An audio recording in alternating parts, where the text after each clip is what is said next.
What do you see the difference as people that's channeling like on stage, or whether on stage or just in person, and where Carla is almost like a hypnosis, a trance state? What are the differences in that two types of channeling?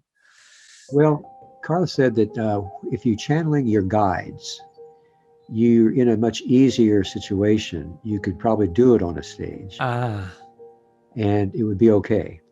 If you're channeling extraterrestrial entities, then it's a different situation. You need to be much more careful in how you tune yourself and get ready for the channeling. And you need to have a group around you that is very supportive. You need at least two people. So we don't have any problem with that. We have a small group, usually 10 or 20 at the most, to come to our public meditations. And then you need to be able to determine, you have the entity on the line that you think you do. She determined that challenging any discarnate entity in the name of whatever is the heart in your spiritual journey is a very wise thing to do. Because as she said, it's a crowded universe.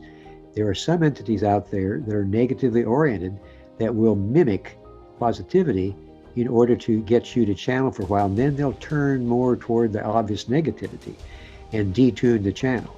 So challenging entities in the name of whatever it is that is the heart of your spiritual journey.